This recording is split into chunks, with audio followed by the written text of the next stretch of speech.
Olá, gente, tudo bom? Sejam todos muito bem-vindos aqui ao canal. Eu sou Marisa Mateus, médica psiquiatra, e hoje eu gostaria de falar um tema que infelizmente está muito recorrente, principalmente em épocas de pandemia, de crise, de desespero emocional, que é o suicídio.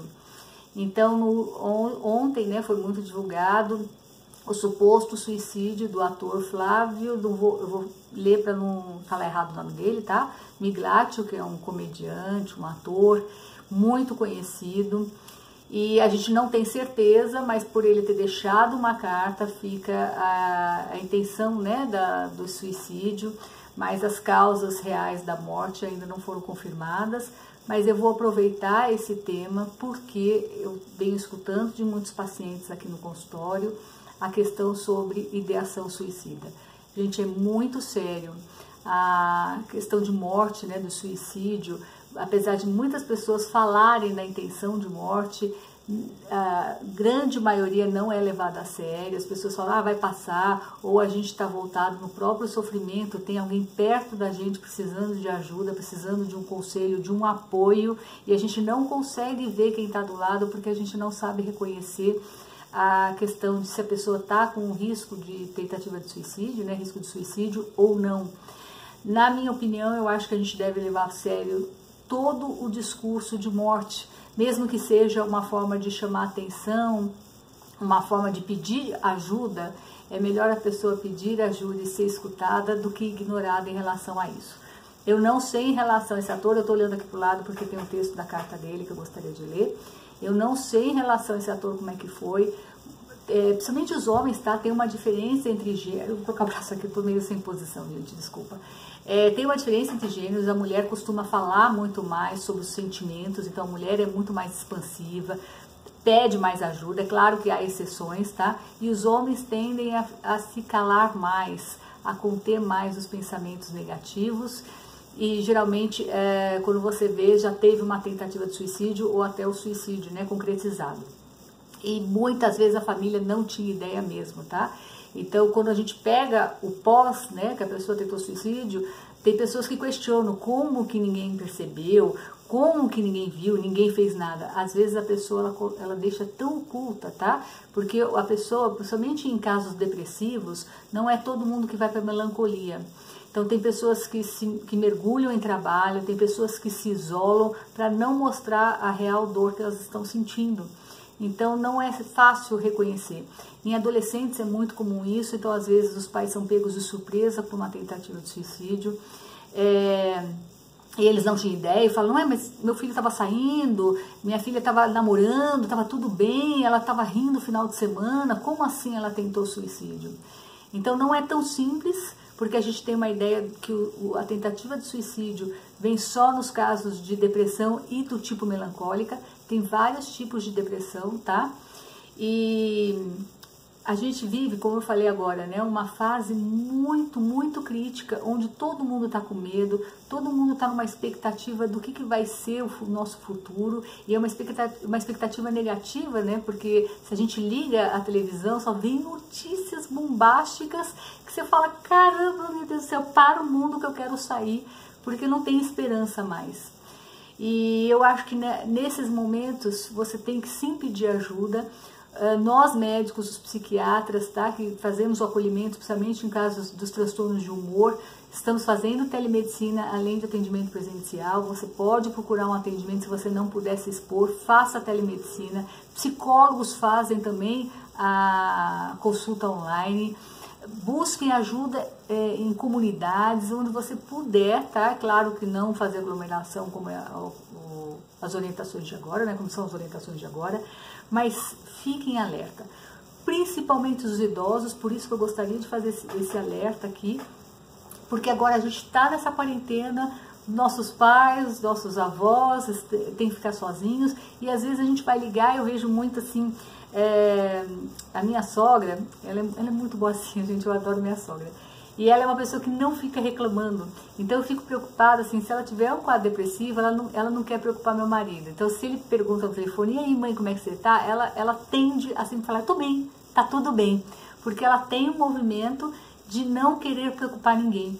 Então fiquem alerta a isso, porque às vezes você pode estar com seu pai, com a sua mãe, que está falando que está tudo bem, mas às vezes não. E o que você pode fazer? Não dá para você ficar forçando também. É estar por perto, mesmo que seja ligando todos os dias, mesmo que seja por telefone, né, para proteger, para não pegar o risco da pandemia, mas fique por perto, fique realmente atento. Eu acho importante ler essa carta que foi divulgada na mídia. Como eu falei, a gente não tem certeza, ele é um ator, ele pode ter escrito, ficar escrevendo até desabafos como um diário, e isso ser interpretado como uma carta de suicídio, ou realmente foi uma carta de suicídio. Eu falo isso porque eu tenho muitos pacientes que escrevem diários, tá? E como uma forma de desabafo, eu mesma já escrevi muitos diários, tanto que o meu canal chamava Diário da Autoestima, porque eu tinha esse hábito de escrever. Já me desabafei muito em diários. Mas me parece, pelo conteúdo da carta, que ele tinha realmente desistido da vida. Vou ler para vocês, tá? Para quem não conhece, eu estou lendo pela Isto É Gente, pelo site. E ele coloca assim: me desculpem, mas não deu mais. Então aqui ele já coloca o limite dele. Provavelmente deveria ter um quadro depressivo. Por ser idoso, 85 anos, ele estava isolado. Então isso daí estava impactando muito o emocional dele. Então me desculpem, mas não deu mais. A velhice neste país é como tudo aqui. Ai, gente, abriu uma página aqui que eu vou ter que fechar aqui. A humanidade não deu certo. A impressão que foram 85 anos jogados fora num país como este e com esse tipo de gente que acabei encontrando. Cuidem das crianças de hoje. Então, assim, aqui você vê uma satisfação por um idoso que está enfrentando, né? Deve ter refletido nas suas questões, o que eu fiz. Então, eu acredito que deveria ter um quadro depressivo aí, porque ele fez muitas coisas. Ele com certeza realizou muitos sonhos, mas nesse momento de desespero emocional, que é muito comum em quadros depressivos, e não só em depressão, tá? Em transtornos bipolares, em jovens que sofrem bullying, em pessoas que passam dificuldades financeiras e perdem esperança. Então tem vários fatores que podem contribuir com pensamentos negativos. E aí a gente vê uma questão política, um joguete político, que eu não vou nem entrar aqui no assunto, mas está um absurdo o nosso governo, está um absurdo. Eu falo governo, eu não estou falando de partido, tá? Eu estou falando de tudo. Parece que a gente está num balde cheio... E é isso é muito triste, tá? E fica esse alerta, porque suicídio é comum, tá? A causa, assim, o pensamento suicida, tá? É muito comum nas pessoas que têm algum transtorno de humor. Ele torna-se muito mais frequente quando a gente passa dificuldades e perde a esperança. Então filtrem um pouquinho o que vocês estão lendo, estão assistindo e estão lendo. Por quê? Porque isso pode reforçar pensamentos negativos e você agir no impulso. Então o ato suicida é um ato que mexe com os impulsos. Você acaba tomando uma atitude, apesar que muitas pessoas planejam sim o suicídio, tá? Principalmente quando a pessoa perde as esperanças, ela perde a visão de que as coisas podem melhorar.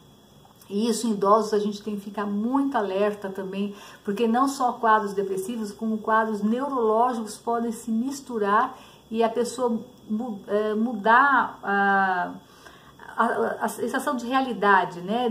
Então, ela acabar agindo mais no impulso também por algum quadro neurológico. É comum quadros, não estou falando desse ator, tá? Mas é comum quadros de início de demência, a pessoa iniciar com transtorno de humor, tá? Depressão senil pode ser confundida também com demência, que a gente chama de pseudodemência. Então é importante uma avaliação médica. Mas o objetivo desse vídeo é a gente fazer uma discussão sobre o assunto e deixar um alerta para que, é sério, se você conhecer alguém ou você tiver pensamentos suicidas, procure ajuda, não deixe para depois, tá? E entenda que tudo passa. Nessa fase que a gente está enfrentando, é uma fase muito difícil. Eu estou pegando muitos pacientes assim que ficam, caramba, eu não sei mais o que pensar. Eu tenho medo de assistir televisão. Eu tenho medo que possa acontecer com os meus pais. Eu tenho medo que possa acontecer com o meu trabalho, se eu vou ter ou não. Então, assim, nessas horas eu queria ter eu queria ter uma pílula mágica para poder dar e prescrever para meus pacientes todos e, tipo, olha, passou, já estamos em 2021, deu tudo certo, ó, acabou. Mas a gente tem que enfrentar um dia de cada vez. Então, minha ressalva aqui é que a gente viva um dia de cada vez, e eu agradeço muito se você chegou até essa parte aqui no vídeo. Eu quero contribuir aqui no canal, vou ficar muito feliz com a sua participação e busque ajuda se precisar, tá bom? Nós estamos aqui.